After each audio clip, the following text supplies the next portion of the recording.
What the puck time? Rick Strom, Michael Schur. Look at this, Chanelle Berlin. Yeah. Let's see it. And what an appropriate day to have Chanelle here. On Seriously. What the Puck. Yeah. Huge Kings fan is Chanelle Berlin. I have no idea. I'm just going to talk to you guys. Yeah. Different setup, obviously. So the Kings win 2-1. Let's start with ladies first. So Michael, the Kings won 2-1. It was a fantastic game. No. Let's start with you, Chanelle. Let me finish laughing first so I can catch up and then talk. Okay, sure, no problem.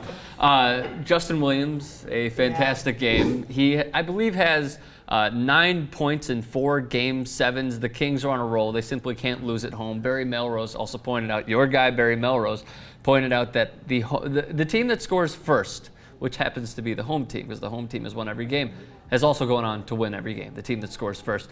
The Kings look good. Let me ask you this. Who exactly would you like the Kings to play exactly? The Red Wings or the Blackhawks? I'm kind of torn on it, only because I think the Red Wings would be a slightly easier opponent for the Kings, but the Blackhawks-Kings series I think will be so much fun. Because Kings have strong defense, I think they would kind of murder them on the ice physically. Oh, really? But the Blackhawks are really strong offensively, so it could and be plus, a challenge. if they play the Red Wings, they would have home ice advantage, which is obviously huge. It's been really important for them Kings. this year. Definitely, 14 straight at home. And obviously they haven't lost a game at home. I believe it's 7 consecutive in the playoffs. So, Michael, we've talked about Jonathan Quick before. And he looked fantastic. Yeah, he had a great series. game. He saved the Pavelski. series in the game. But you look at it, it was a 7-game series. They allowed 10 goals in a 7-game series. So whether it's wins and losses or not, obviously wins and losses determine at the end whether you move on. But 10 goals, and that's if you get a goalie allowing 10 goals in a 7-game series, you're going to win that series, I would imagine, every time. One thing, you brought up Justin Williams. He took the blame a little bit for a while there, saying, our top scorers aren't scoring. In order for them to do well against, if they play the Blackhawks, and I'm with Chanelle, I think I would like to see that series, but the Kings really have to want Detroit because of the way they match up, because of the home ice advantage. It's so important, clearly, to the Kings, maybe more than any team in hockey, certainly over the last 2 years of the playoffs. I don't think they want to play the Blackhawks. The Blackhawks coming back from 3-1. They're starting to get it together. Their big scorers are starting to show up a little more. I mean, you're seeing Taves show up a little more. Still going in the penalty box, though. But I still think that you don't want to play the Blackhawks coming out of winning a series. Right, and especially because they have to start on the road, and it's been so hard for the Kings to get exactly. it going on the road. Exactly. Yeah, that's a fair point.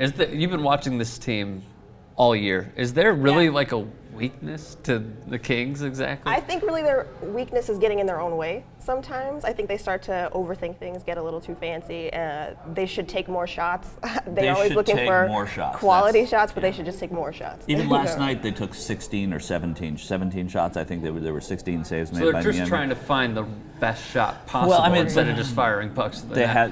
Chanelle's absolutely right. They have to shoot more. And if there's a weakness, it's scoring. I mean, I think that's going to be one of the issues. And it's why what Justin Williams said is important. That scoring is, look, there's not a faster team in hockey right now. Sometimes they play too fast and they do get too fancy. Their goaltending's phenomenal. Their defense is solid.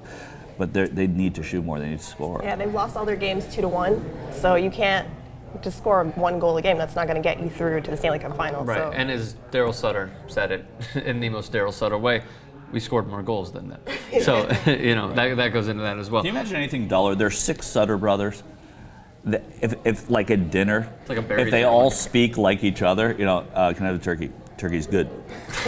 You pass me the dressing? Yeah, dressing. Here it is. It's incredible. It's a hockey thing. It's a hockey thing. It's a hockey thing. It's even with an exclamation point. I mean, when the Blackhawks came back in Game 6 in Detroit, I think it was Mark Lazarus of the Sun-Times, fantastic writer, just basically said it wasn't a poetry-like way of putting it, but Brian Bickle went to the podium and said, "Yeah, Taser had a good game."